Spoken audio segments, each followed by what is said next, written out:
Fala galera, sejam muito bem-vindos a mais um vídeo do canal. Hoje a gente vai falar sobre um tema que sempre gera muito debate, polêmica e muita discussão: a famosa seleção brasileira. Afinal, eu acredito que todos nós, ou seja, você também tem aquela lista que deveria vestir a camisa amarelinha. E com a última convocação da seleção do técnico Carlo Ancelotti, muita gente interessante ficou de fora, o que abriu a famosa enquete: quem deveria estar na seleção brasileira, mas não está. Então já se prepara, porque hoje eu vou trazer uma lista com 10 jogadores que deveriam estar na seleção brasileira. Alguns pela fase absurda que vivem e outros pela experiência que podem agregar. E até nomes que já brilharam na seleção e tem muita lenha para queimar. E antes de começar, não esqueça de deixar seu like, se inscrever no canal e deixar nos comentários a sua opinião: quem deveria estar na seleção brasileira. E bora começar. E o primeiro nome da lista, Samuel Lino, do Flamengo. Esse cara chegou ao Flamengo e rapidamente se transformou em peça-chave do ataque. Com dribles rápidos, intensidade e faro de gol. Ele é exatamente aquele tipo de jogador que a seleção precisa quando enfrenta retrancas pesadas nas eliminatórias, ou até mesmo em Copas, enquanto alguns nomes continuam sendo testados sem convencer. Samuel Lino mostra jogo após jogo que pode decidir em partidas grandes. Na minha opinião, ele já merecia estar sendo chamado. Seguindo para a posição de goleiro, não tem como não falar do Léo Jardim do Vasco. O que esse cara tem feito pelo Vasco é simplesmente espetacular. Ele se tornou um dos melhores goleiros do Brasileirão, sendo decisivo com defesas difíceis e transmitindo muita segurança para o torcedor vascaíno. Em uma época em que a seleção ainda busca consolidar um goleiro confiável para ser dono da camisa, Léo Jardim merece sim uma oportunidade. Ele tem números impressionantes e atuações consistentes, o que coloca à frente de muitos nomes que já estão lá por tradição e não pelo momento. Agora vamos falar da experiência. Hulk, do Atlético Mineiro. Com 39 anos, ele continua em alto nível, decidindo jogos, marcando gols e sendo líder dentro e fora de campo. A gente sabe que a seleção precisa também de jogadores que tragam esse espírito de liderança e maturidade. E o Hulk poderia ser justamente esse nome. Ele não precisa ser titular absoluto, mas como opção no ataque, principalmente em jogos complicados, seria muito útil. A força física, a qualidade técnica e a experiência internacional são credenciais que não podem ser ignoradas. E falando agora da defesa, eu coloco na lista o Léo Ortiz do Flamengo. Ele é aquele zagueiro que pode não aparecer tanto em manchetes, mas que entrega regularidade e segurança. Com uma boa saída de bola, marcação firme e leitura de jogo, ele já merecia mais espaço na seleção. A defesa do Brasil ainda busca estabilidade, e Léo Ortiz tem um perfil do jogador que poderia ajudar a consolidar esse setor.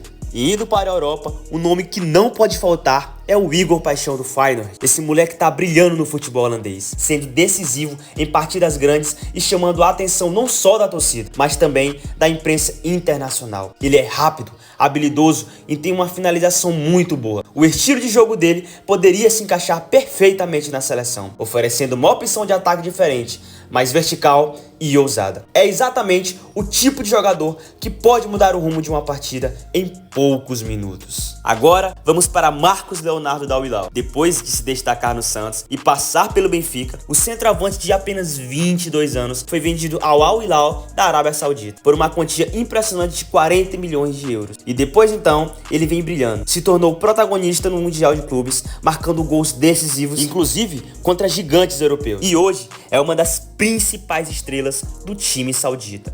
Com faro de gol, movimentação inteligente e evolução tática, Marcos Leonardo tem mostrado estar em altíssimo nível mesmo fora da Europa. Se a seleção busca um camisa 9 renovado e matador, ele é um nome certo. E seguindo, outro nome que vem chamando muita atenção é o Paulo Henrique do Vasco. Esse jogador tem surpreendido em 2025, mostrando intensidade, boa visão de jogo e chegada forte no ataque. Aos poucos, ele conquistou espaço no Vasco e se tornou fundamental no esquema tático da equipe. Inclusive, já tem despertado o interesse de clubes de fora. Se a seleção busca renovação na lateral, Paulo Henrique é um nome que deveria ser bem observado, principalmente pela deficiência colossal que a nossa seleção tem na lateral. Paulo Henrique, que é um lateral muito veloz, um dos top 3 laterais mais rápidos do mundo, vem crescendo cada vez mais. Com muita habilidade e dribles curtos, a marcação não consegue acompanhar a sua velocidade. Um lateral que chega, marca, faz gols, dribla, recompõe e desafoga o time, precisa estar na seleção urgentemente. Um dos jogadores que mais dribla no Brasileirão, Paulo Henrique. Lembrando que ele mesmo chegou até ser pré-convocado para a seleção. Joga muito Paulo Henrique. Agora, um nome que me surpreendeu a ficar de fora da última convocação, Rodrigo do Real Madrid. Um jogador de nível altíssimo, decisivo em jogos grandes, com títulos de Champions League no currículo, não pode simplesmente ser esquecido. Rodrigo já provou que pode ser peça fundamental na seleção, seja como titular, seja como reserva imediato. Ele tem muita qualidade técnica, velocidade e frieza em momentos decisivos. Para mim, não dá para entender como o Brasil pensa em uma Copa do Mundo sem Rodrigo. Indo agora para outro nome de peso que voltou a brilhar no Brasil, Felipe Coutinho do Vasco. Muita gente achou que ele já não teria espaço no futebol de alto nível, mas a verdade é que Coutinho recuperou a forma e voltou a jogar muito bem. Com a sua visão de jogo, drible curto e chutes de fora da área, ele ainda pode agregar muito à seleção, principalmente na criação, onde o Brasil ainda sente muita falta de um meia que pensa o jogo com calma e inteligência. Muita gente achou que a carreira dele já tinha acabado, que ele não teria mais espaço no futebol de alto nível. Mas a verdade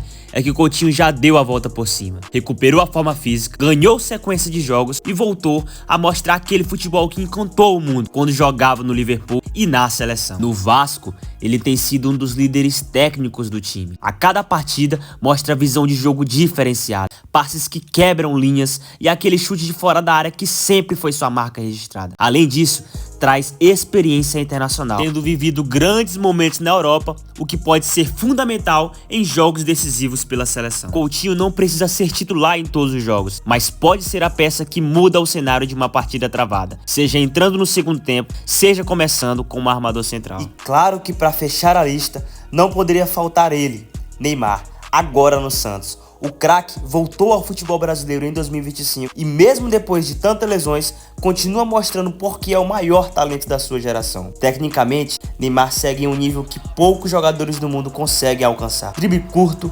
visão de jogo absurdo, passes milimétricos e uma capacidade de decidir partidas que ainda ninguém da seleção consegue substituir. No Santos, ele retomou o protagonismo, atraindo os holofotes não só pelo nome, mas também pelas atuações dentro de campo. A cada jogo, prova que quando está em forma, ainda é capaz de mudar o destino de uma partida sozinho. O impacto dele não é apenas técnico.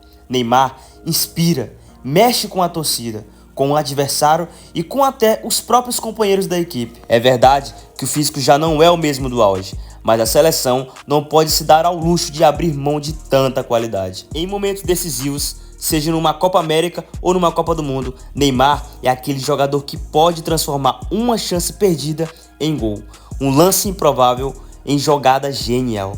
E mais, ele traz bagagem, experiência de quem já disputou 3 Copas e enfrentou os maiores do planeta. Por tudo isso, é quase impossível imaginar a seleção brasileira sem Neymar. Ele pode não jogar todos os minutos, mas a sua presença em campo ou até no banco muda completamente a forma como o Brasil é visto e respeitado no cenário mundial. Sem Neymar, a seleção perde o brilho. Com ele, sempre existe a esperança de algo especial acontecer.